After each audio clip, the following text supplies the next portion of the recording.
Let's start with something delicious. Cakes, tarts, Christmas logs, pavlova. It's not uncommon for a pastry chef to be up early creating sweet somethings for lovers of last courses. Nina Metier is no common cook though. She's the world's best pastry chef of 2023 as determined by the International Union of Bakers and Confectioners, and she's the first woman ever to win the title. She says several people told her you can't be a female chef, a mother, and a company director, and she felt like proving them wrong. At 5 a.m. in a kitchen near the heart of the French capital, Metier is busy preparing orders. They've gone up a lot since she won the title. You don't need different or unique recipes to be successful, according to Metier, but you do need passion and attention to detail, and of course, the ability to bake it just the right way. To Metier, the most important thing is a craftsman's gesture, the hand finishing that brings a personal, masterful touch to a pastry.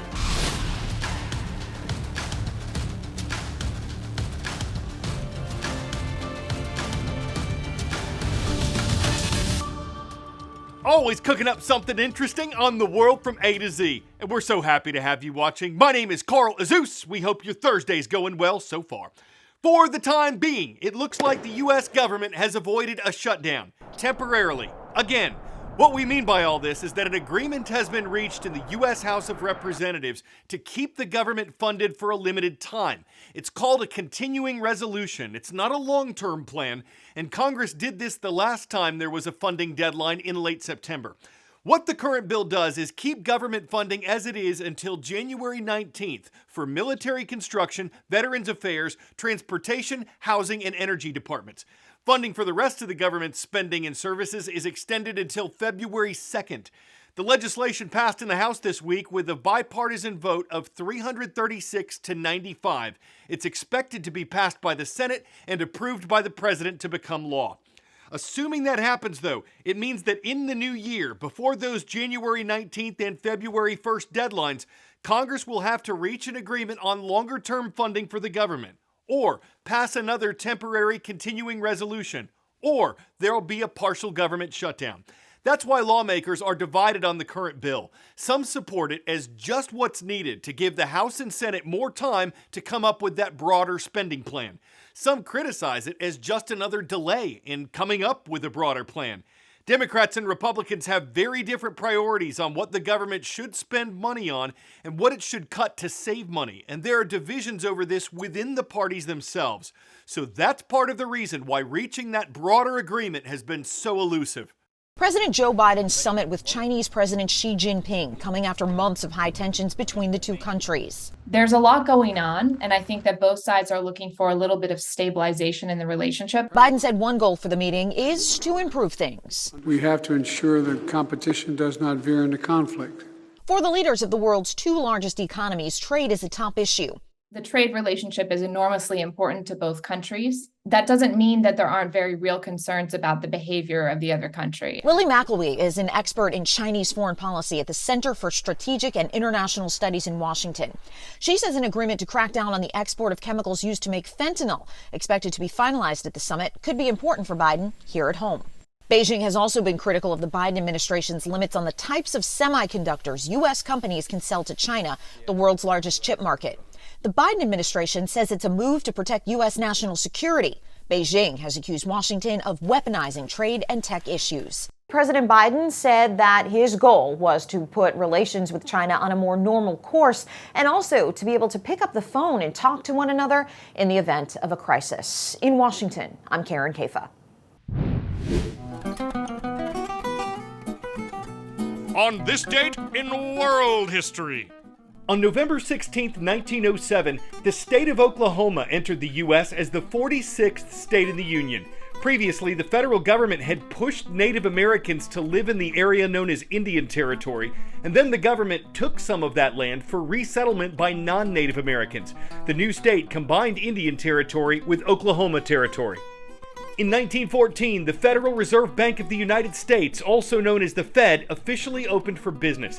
It was made up of 12 banks scattered across the country, and its goals included reducing panics in the banking system, stabilizing America's monetary policy, overseeing and regulating national banks, and increasing international trade of the dollar.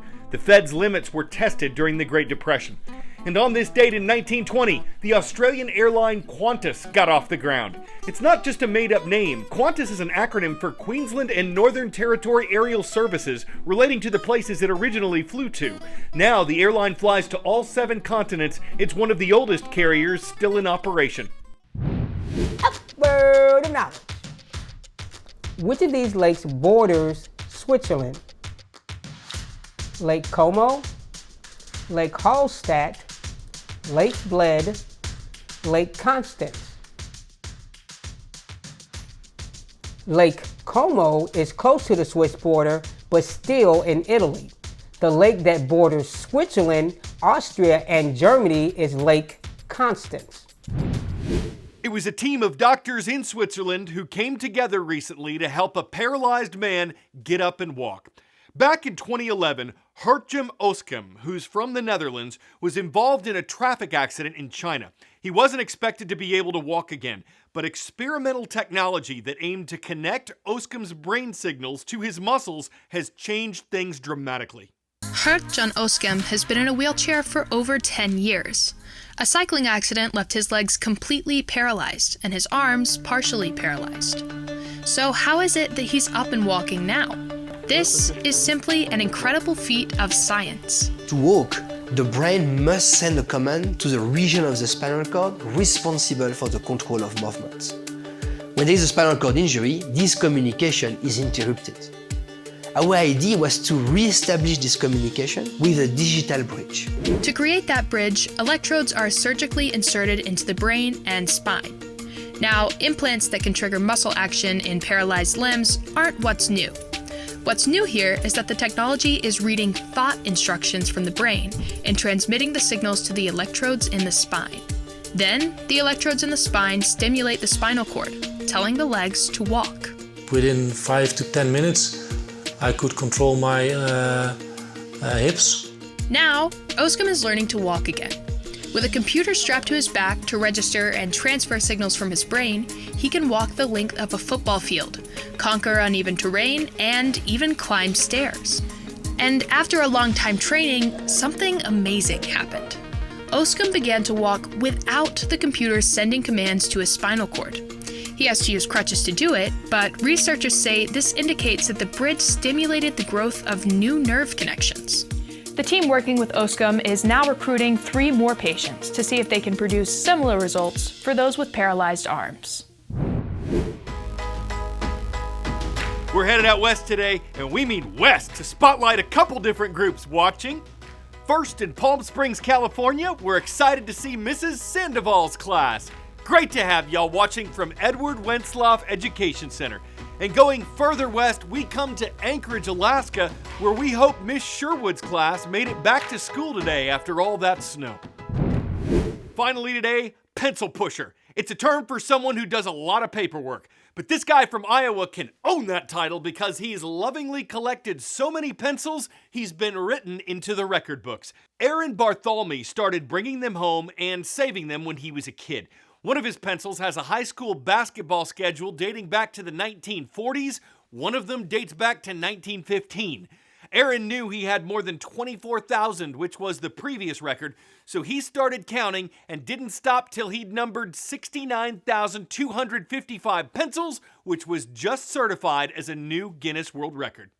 What's the point? It makes a point. It's something to write home about. The case won't be erased. It's placed a record that's now known about. Not thrown about, not moaned about. Not loaned out, it's written out. He got the lead out, rewrote for rules with the wood sticks synonymous with rights in schools. Take note, his sharp graphite was done when number 2 became number 1. I'm Carl Azus, pushing pencil puns on the world from A to Z, and it means the world to me to have you watching.